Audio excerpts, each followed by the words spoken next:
Atelier éducation aux médias, atelier radio, temps d'activité périscolaire à Avallon. Eden, Asia, Lynn, Kyle, Lilwen, Loris, Louise, Léonie.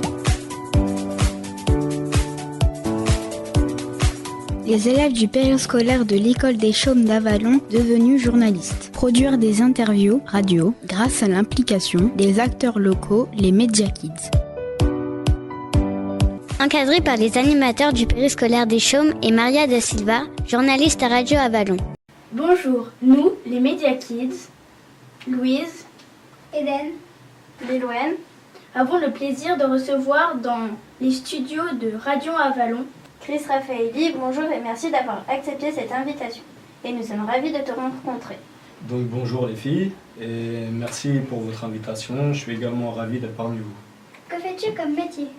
Alors je suis chargé de mission jeunesse à la communauté de communes Avallon-Vézelay-Morvan. En quoi consiste ton métier? Pour répondre à ta question, mon travail consiste à participer à la réflexion et à la création de la mise en œuvre en fait de la politique jeunesse. Donc c'est-à-dire d'accueillir, d'accompagner les jeunes dans les futurs projets. Voilà plus ou moins ce que je pourrais vous dire. Qu'est-ce qui t'a donné envie de faire ce métier? J'ai moi-même fréquenté des accueils de loisirs, je suis parti dans des colonies étant jeune et jusqu'alors j'en garde de très bons souvenirs. Le fait pour moi en fait de pouvoir mettre à contribution mon engagement pour favoriser l'épanouissement des jeunes, c'est vraiment quelque chose qui me tient à cœur. Et à travers toutes ces choses-là, c'est vraiment ce qui m'a poussé à en faire mon métier. Donc pour moi, c'est même pas un métier, c'est vraiment une vocation, une passion. Depuis tout jeune, le contact déjà avec les plus jeunes, c'est ce qui m'a toujours fait apprécier ces moments de partage conviviaux. Et du coup, voilà pourquoi j'ai souhaité me former pour devenir professionnel. Où pratiques-tu ton métier? Quelle structure? À quel moment de la journée? Alors, mon bureau se situe au sein de la communauté de communes Avallon-Vézelay-Morvan, donc dans le centre d'Avallon. Alors la structure, c'est la communauté de communes.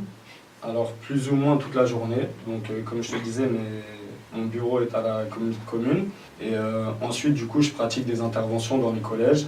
Et aussi, j'assure la direction durant les vacances du club ado. Quelles sont les activités que tu proposes? Alors, sur les temps du collège, j'interviens essentiellement de midi à 14h. Je propose des activités de création, aussi des activités sportives, de coopération. Après, je laisse beaucoup la parole aux jeunes et je dirais qu'avant, en amont, en fait, je concerte l'équipe éducative et les jeunes pour savoir ce qu'ils aimeraient que je mette en place avec eux, des projets, des jeux.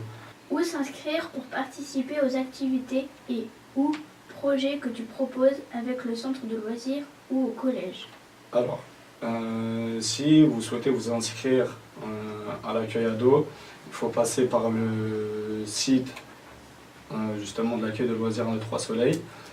En premier lieu, si tu veux t'inscrire et que tu n'as jamais été ou que tu n'as jamais fréquenté l'accueil de loisirs, il faut déjà passer un coup de téléphone pour pouvoir t'inscrire. Et après, via un lien, tu auras et ta famille aura accès au portail famille, où tu pourras décider des activités que tu souhaites t'inscrire. Concernant le collège, c'est à la vie scolaire auprès des assistantes d'éducation. Je laisse des feuilles d'inscription libres pour que vous puissiez vous inscrire. Au collège, comment sait-on où est notre classe? C'est une question que tu devras poser à tes enseignants. De toute façon, il y aura une journée porte ouverte où vous pourrez venir avec vos familles, poser aussi des questions. Et dans un second temps, je pense que le jour de votre entrée en 6e, votre professeur principal vous accueillera toute la matinée et vous pourrez discuter de ça avec lui et lui poser toutes les questions dont vous vous interrogez en fait. Au bout de combien de temps on a notre emploi du temps? À mon sens, je pense que c'est le premier jour en fait.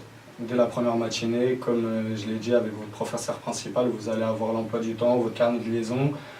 Votre emploi du temps pour moi sera derrière votre carnet de liaison et vous aurez toutes les matières. Du coup au dos avec de 8h à 9h, cours de mathématiques en salle 217, etc. Comment on arrive à s'orienter dans le collège? Tu vas t'orienter tout simplement à l'aide de ton emploi du temps aussi, où tes cours seront référenciés. Admettons, si tu as mathématiques en 217, 200, ça représente le deuxième étage. 115, ce sera premier étage. Et visiblement, pour l'année prochaine, pour ceux qui iront au chôme, il y aura aussi des codes couleurs. Comment tu travailles les idées? Alors, si c'est au collège, on a des temps d'échange avec les jeunes, justement. Soit on diffuse un questionnaire, soit je me déplace directement sur des temps informels ou plus formels, en réunion. Et on prend le temps d'échanger sur les différents projets qui souhaiteraient mener, les actions. Il y a aussi ce lien avec l'équipe éducative où ils ont aussi des projets et où on nous met aussi dans la boucle pour faciliter justement ce travail. Donc on a récemment participé au concours national non au harcèlement avec des jeunes du collège de Maurice Clavel. Voilà, c'était un projet vraiment mis en œuvre en fait par ces jeunes où ils ont souhaité faire un petit film de 2 minutes justement sur les problématiques du harcèlement à l'école. Et pour les loisirs? Alors pour les loisirs, je conçois le programme d'activité avec ma collègue. C'est pareil, on essaye de favoriser vos besoins, vos demandes. Ça peut se faire durant des temps d'échange au collège ou aussi justement durant les temps d'accueil de loisirs, en fonction de vos demandes et tout en étant à l'écoute. Quel a été le plus beau succès ou le mauvais? Je dirais déjà dans un premier temps, il n'y a pas forcément, à mon sens, de mauvais succès. Il y a que des différences, mais qui sont pour moi en fait que des succès, comme ça fait vraiment 1 an qu'on développe cette politique jeunesse et je pense que beaucoup de choses sont encore à construire. Pour moi, il n'y a que du positif et je dirais que mon plus gros succès, entre guillemets, dans le sens pour les jeunes ou pour moi? Pour les deux? Alors, je vais commencer à répondre pour moi. Pour moi, c'est la création de ce poste-là, justement, qui fait qu'on peut développer cette politique jeunesse et créer des choses nouvelles pour vous. Et pour les jeunes, je pense que c'est le fait de pouvoir créer du lien social en dehors des collèges, et de pouvoir les sortir sur différentes activités, leur proposer que ce soit des activités culturelles ou sportives, et voir en fait qu'il y a un lien assez fort qui se crée entre eux et nous, l'équipe d'animation, et une relation de confiance avec les jeunes et les familles. Chris, est-ce que tu peux nous donner quelques exemples d'animations que tu proposes pendant les vacances? Alors oui, bien sûr. Je pourrais même vous laisser des programmes d'animation pour que vous puissiez vous rendre compte plus en détail de ce que je propose. On va partir sur les dernières vacances d'automne. On a proposé aux jeunes une journée laser game à Auxerre avec une formule pizza. Donc on a mangé sur place des pizzas. Et l'après-midi, nous sommes allés au bowling. Là, pour les prochaines vacances, on fait une sortie à Air Park, à Auxerre. Donc c'est beaucoup de structures gonflables. Et l'après-midi, on va au muséum d'Auxerre. Mais il y a encore beaucoup de choses. Je pourrais vous laisser des programmes. Dans quels autres établissements tu proposes tes activités?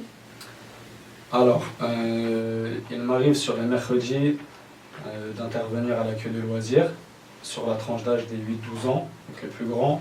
On essaye de faire entre guillemets, un projet un petit peu passerelle justement pour leur faire découvrir cet accueil ado. Je suis intervenu au centre aussi de Carré-les-Tombes. Et bonne question parce que ça va au-delà de juste les centres de loisirs et les collèges. On a mené une action aussi, je ne sais pas si vous en avez entendu parler, UFO Street. Maria était venue justement faire un petit reportage à l'époque sur cet événement qui se situait au City Stade Parc Bleu vers le skatepark. Donc c'était des activités culturelles et urbaines. C'était ouvert à tous, c'était un événement gratuit. Et par contre, voilà, c'était ouvert à tous, mais de 11 ans à 17 ans. Et je propose aussi, alors c'est vrai que je fais beaucoup de communication dans les collèges où je suis accueilli, on propose des soirées ados aussi, sur les vendredis soirs après le collège. Et c'est pareil, c'est des actions qui sont gratuites. Cette année, il en est programmé 4. As-tu un projet en cours en ce moment? Alors, disons que j'ai plusieurs projets. Celui que je peux te présenter et sur lequel je suis en train de travailler, c'est un projet passerelle. Je suis actuellement juste dans l'écriture pour l'instant. Projet passerelle, ça signifie, au même titre que vous en fait, des jeunes CM2 qui sont d'une toute petite commune, voir avec eux leurs attentes, les inquiétudes, sur les différentes questions qu'ils pourraient éventuellement avoir en tête, sur comment on se repère au collège, exactement comme vous en fait. Et qui, eux, sont vraiment plus dans ce côté cocooning de petite école très rurale et qui pourraient se poser encore plus de questions et être encore plus inquiets que vous. Est-ce que les enfants qui travaillent avec toi sont gentils et acceptent tes idées? Alors oui, les jeunes avec qui je travaille et avec qui je propose des activités ou qu'ils me proposent des activités sont très gentils, très agréables. J'ai vraiment rien à dire là-dessus. Et je pense que oui, c'est très agréable de travailler avec des enfants aussi impliqués et sympas qu'eux. Merci Chris d'être venue, d'avoir répondu à nos questions. Merci Chris d'être venue et d'avoir accepté qu'on t'interviewe. Merci Chris d'être venue pour notre interview. Et bonne continuation. Au revoir. Merci à vous les filles, j'espère avoir répondu au plus clair à vos questions et je vous dis à très vite au collège et peut-être à l'accueil aussi. Atelier éducation aux médias, atelier radio, temps d'activité périscolaire à Avallon. Eden, Asia, Lynn, Kyle, Lilwen, Loris, Louise, Léonie. Les élèves du périscolaire de l'école des Chaumes d'Avallon devenus journalistes. Produire des interviews radio grâce à l'implication des acteurs locaux, les Media Kids. Encadré par les animateurs du périscolaire des Chaumes et Maria da Silva, journaliste à Radio Avallon.